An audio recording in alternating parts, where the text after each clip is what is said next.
Près de Belfort, le propriétaire de la source de Velmain-Froid est un homme très fier. Paul Poulaillon, un homme d'affaires qui possède une cinquantaine de boulangeries, a acheté par passion cette eau minérale. Bonjour, Bonjour Monsieur Poulaillon. Jean-François. Comment allez-vous? Va bien? Lola, bonjour. Alors ce matin, c'est comment? On vient de réaliser les prélèvements quotidiens, ouais. Et à chaque fois qu'il se rend à la source pour la goûter, c'est toujours pour lui le même régal. Alors elle est comment, elle a quel goût, votre eau? Mon eau, elle n'a pas de goût. Là, on sent, parce que bon, elle est un peu ferreuse, elle sort du puits, ferrugineuse. Donc elle a un peu trop de fer qu'on va enlever. Mais c'est tout, autrement, elle est nickel, quoi. Si on boit une eau vertueuse comme la nôtre, on rince le corps, on enlève toutes les toxines qu'on a dans le corps. Et on recommence tout neuf au bout de 2 mois. Il vante la pureté de son eau, comme tous les acteurs de ce marché colossal. Celui de l'eau en bouteille. Un chiffre d'affaires annuel de près de 3 milliards d'euros en France. Nous buvons chaque année 9 milliards de litres d'eau en bouteille. Cette bouteille en plastique, si pratique, est censée nous délivrer une eau d'une grande qualité, directement prélevée à la source, souvent riche en minéraux. On nous la présente comme meilleure pour notre santé que celle du robinet. Je pense qu'elle est plus saine pour moi, oui. Elle est meilleure au goût, en général, que l'eau du robinet. Moins calcaire et moins javélisée. On a plein d'apports différents, que ce soit calcium, magnésium et différents minéraux. Une image de pureté entretenue depuis des dizaines d'années par les grandes marques. C'est ici que la nature fabrique l'eau minérale naturelle dans le monde. À force de publicité, elles ont imposé l'image d'une eau saine, bienfaitrice et vierge de toute pollution. Observons l'effet dérivé sur votre organisme. Un vrai bain de jouvence. Mais ce produit à la si bonne image a connu un petit séisme il y a 6 mois. La presse en a fait ses gros titres. Des particules de plastique détectées dans plusieurs eaux en bouteille. Des microplastiques dans l'eau en bouteille. À l'origine de ces révélations, une enquête d'un site d'information américain. 93% des bouteilles d'eau seraient contaminées par des microplastiques. Une contamination inimaginable qui trouble soudainement le monde enchanté de l'eau en bouteille. Et qui a stupéfait Dan Morrison, l'un des journalistes américains à l'origine de l'enquête. On ne savait pas ce qu'on allait trouver. On ne savait pas quelle densité de particules. Tout était ouvert. Et les résultats nous ont vraiment surpris.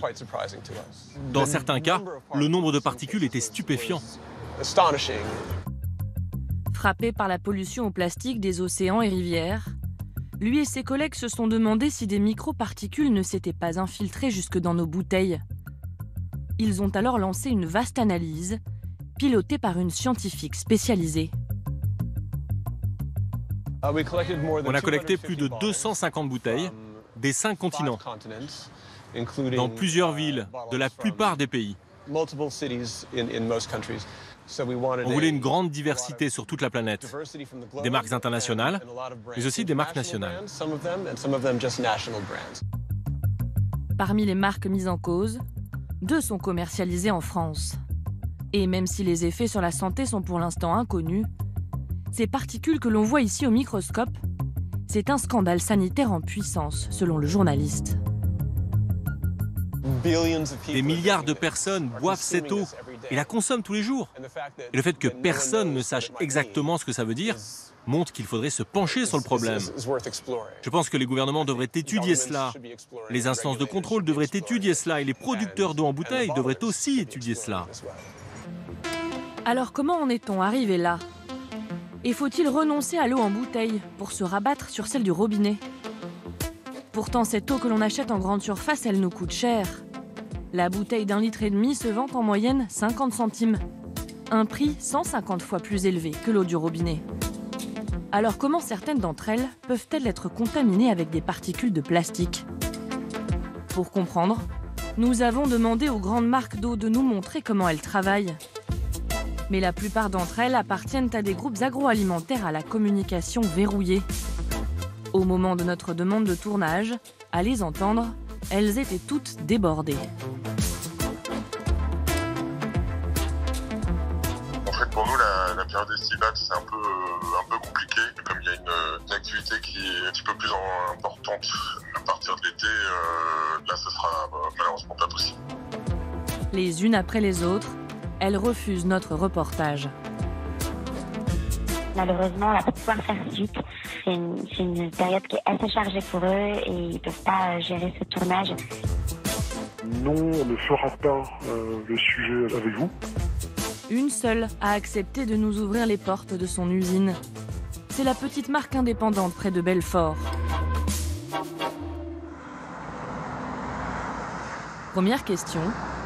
L'eau peut-elle être contaminée avant d'être mise en bouteille ? Cette eau minérale haut de gamme fait un long chemin de 1600 ans, 150 mètres sous terre. Elle traverse différentes couches géologiques et se charge en minéraux. Elle est ensuite pompée dans ce puits.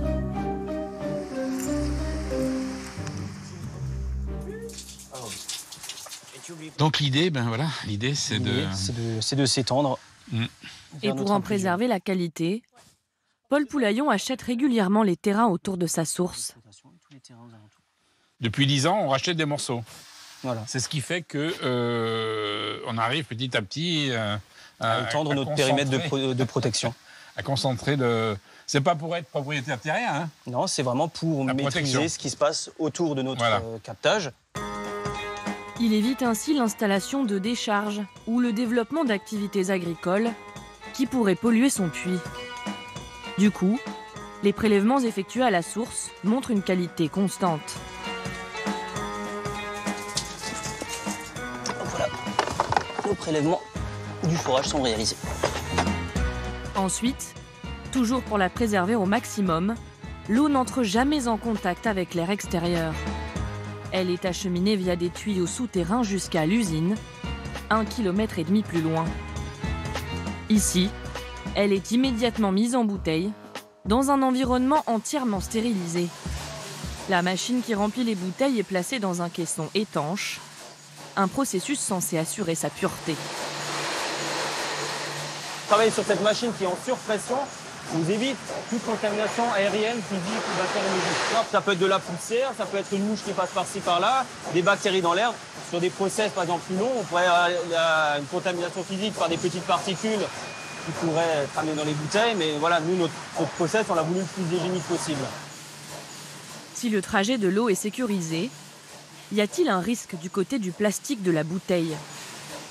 Il pense avoir pris les précautions nécessaires en choisissant un matériau haut de gamme. Il arrive sous cette forme étrange de tube à essai. Donc ça, la préforme, ce sera la matière première pour une bouteille d'1 litre. Donc nous, cette préforme, on l'a voulu dans une résine qui est 100% vierge. Donc nous, à ce sujet, on a réalisé des études de migration pour s'assurer qu'il n'y ait rien qui puisse passer au travers du plastique et migrer dans le produit. Pour devenir une bouteille, le plastique est soufflé en une fraction de seconde dans cette machine, où il est chauffé à 100 degrés. Ce processus rigoureux évite-t-il à cette marque de luxe de vendre de l'eau avec des particules de plastique ? Inquiète des révélations de l'étude américaine, elle a fait faire des analyses qui s'avèrent négatives.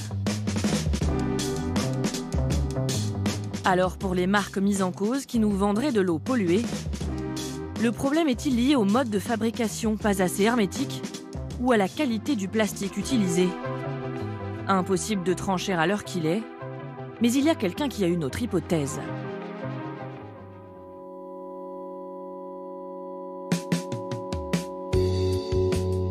Un homme fasciné par ce spectacle, la valse des bouts de plastique trempés dans l'eau. Vincent Vernet, professeur au CNRS de Clermont-Ferrand, consacre sa carrière à comprendre comment le plastique se dégrade au fil du temps. Ces morceaux vont barboter pendant 40 jours. Ici, c'est une bouteille d'eau en PET qu'on a découpée en petits morceaux et qu'on met dans l'eau. Ici, c'est une barquette de beurre en polypropylène, pareil, qu'on a découpé et qu'on met dans l'eau. Et ça, c'est un sac en plastique. C'est les sacs qu'on nous donne dans les supermarchés pour les fruits et légumes. Sacs qui sont dits biodégradables. Hein. Grâce à ses longues observations devant ces aquariums, il pense avoir découvert comment du plastique peut se retrouver dans l'eau. Ce qui est intéressant dans ces expériences, c'est que si on n'allume pas la lumière, si on reste dans l'obscurité, il ne se passe rien. Donc il y a un effet évident de la lumière. Au cours de la vie de la bouteille et de l'embouteillage de l'eau dans une bouteille, il peut y avoir, et de la consommation de cette eau, il peut y avoir un certain nombre de transferts qui vont se faire de la matière plastique à l'eau. À l'écouter, une bouteille exposée à la lumière pourrait libérer des particules de plastique. Pour éviter cela, il faudrait donc que les industriels protègent les bouteilles et que nous fassions la même chose à la maison. L'effet délétère de la lumière, la qualité des plastiques, c'est peut-être pour cela que beaucoup de nos bouteilles d'eau contiennent ces fameuses particules. Alors pour leur échapper, faut-il se rabattre sur l'eau du robinet, qui a l'avantage d'être beaucoup moins chère. Là aussi, nous avons commencé par faire des découvertes peu rassurantes. Régulièrement, Vincent Vernet part en vadrouille avec ses étudiants. Ils ne vont pas observer la faune ou la flore, ils partent à la chasse au plastique. Et alors qu'ils sont en pleine nature, à 50 km de Clermont-Ferrand, ils n'ont qu'à se baisser. Si vous regardez la rivière, on voit passer les déchets dessus. Hein. Bon, là, il y en a un beau. Hein. Donc, c'est en plein soleil. Dans quelques temps, ça va s'exploser en fragments et ça va partir.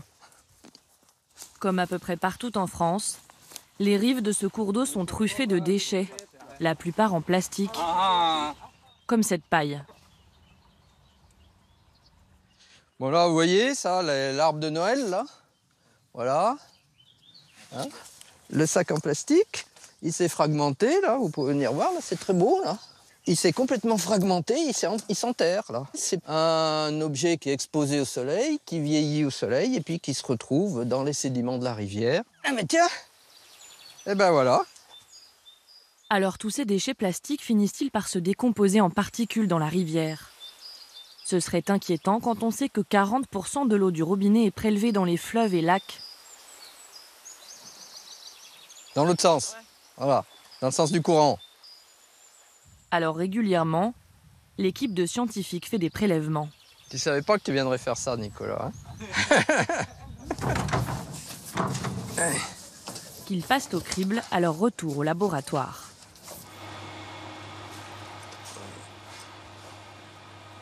Alors là, ça ressemble quand même beaucoup à des sédiments. Hein.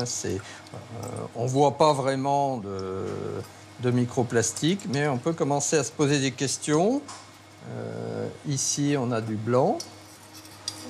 Et très souvent, ces petits fragments à l'aspect pas très naturel se révèlent être la même chose. Mais ça, c'est des fragments, hein, c'est des microfragments, tout ça. C'est un microplastique. Oui. C'est tout ça, c'est tous des microplastiques. Hein. Et puis alors sur cette image, on a deux sphères parfaites, là, une blanche, une bleue. Alors déjà, une sphère bleue, ça peut attirer l'œil. Hein. Et ça, c'est les fameuses microbilles qui ont été tant décriées, qui sont dans les cosmétiques hein, ou dans les dentifrices. Ils ont pratiqué les mêmes analyses dans une vingtaine de rivières et de fleuves partout en France. Dans la Loire, la Charente, le Tarn, l'Allier. Et les résultats sont alarmants. On a fait au total 87 prélèvements depuis le mois de septembre dernier. Et on a sur les 87, il y en a 78 qui sont positifs. Ça suit le cycle de l'eau. C'est des particules légères qui voyagent avec l'eau. Alors boit-on ces particules de plastique dans notre eau du robinet? Est-elle suffisamment traitée pour nous éviter d'en ingurgiter? Exemple, avec l'eau que boivent les Parisiens. Elle vient pour moitié de la Seine et de la Marne, et pour moitié des sources souterraines. Avant de la servir aux habitants, une partie est traitée ici, à L'Haÿ-les-Roses. Une usine de production sous la responsabilité de David Petit. Pour être nettoyée, elle suit un long parcours. D'abord filtrée par du sable et des charbons actifs. À ce moment-là, 99% des particules les plus grosses sont stoppées. Mais le nettoyage de l'eau ne s'arrête pas là. Elle passe ensuite dans cette impressionnante salle et ses 1500 modules d'ultrafiltration. À l'intérieur, des fibres capables d'éliminer l'infiniment petit. Donc sous l'effet de la pression, l'eau qui rentre dans la fibre va venir sortir par la paroi de la membrane, en piégeant les particules à l'intérieur de ces pores. Donc là, on est sur une filtration de 0,01 micron. C'est 10 000 fois plus petit que les plus minuscules microplastiques détectables aujourd'hui. Une barrière largement suffisante selon David Petit. Les microparticules qui pourraient être minérales, qui pourraient être d'origine aussi industrielle, comme les microplastiques, sont de taille plus grosse, c'est-à-dire de l'ordre du millimètre ou du micron. Donc forcément, elles vont être piégées.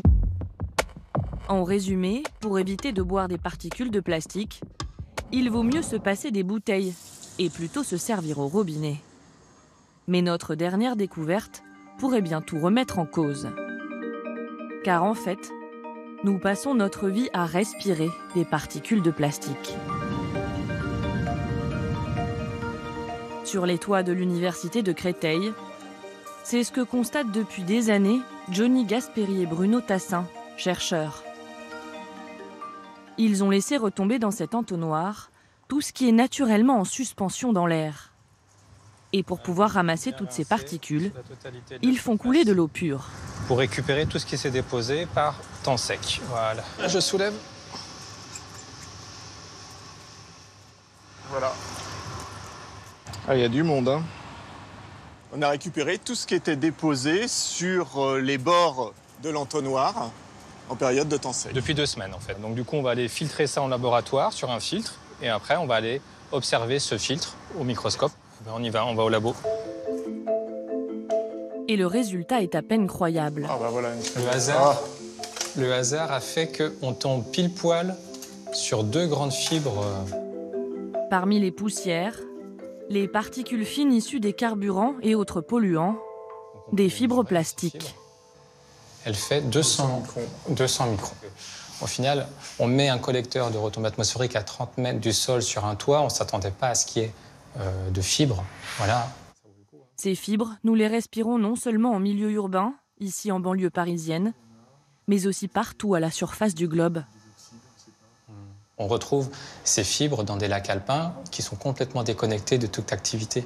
On va retrouver ces fibres en Antarctique. Elles viennent à la fois par les courants marins, mais également par le transport atmosphérique sur longue distance.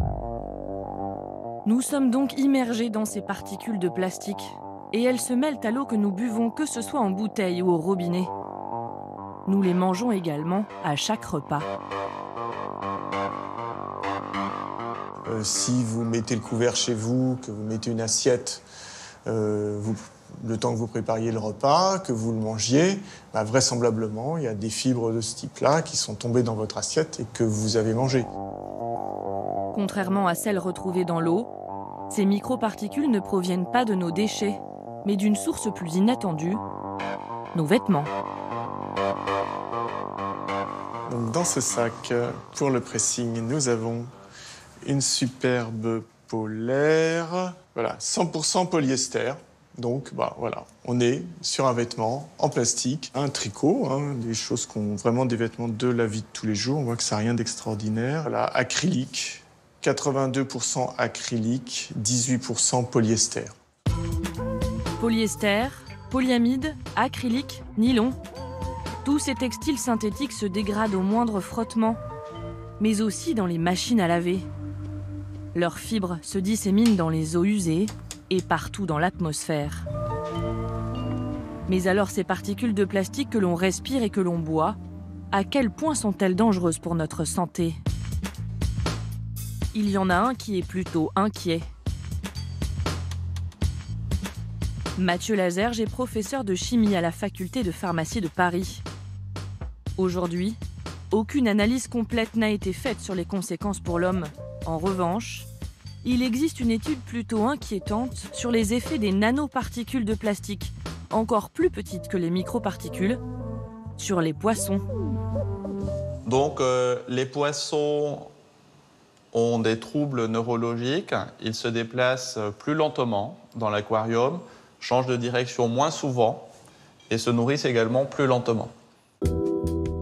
L'Organisation mondiale de la santé a lancé une vaste étude sur les effets des particules présentes dans les bouteilles. Mais il faudra des années avant d'avoir les résultats. Ça paraît beaucoup plus simple d'enlever directement et progressivement les plastiques synthétiques de notre monde, plutôt que d'attendre les résultats de ce type d'études. À nous de changer nos habitudes, mais aussi aux industriels de nous proposer une alternative aux bouteilles en plastique. Certains, comme la marque d'eau minérale près de Belfort qui nous a ouvert ses portes, proposent dorénavant à leurs clients de revenir à la bonne vieille bouteille en verre.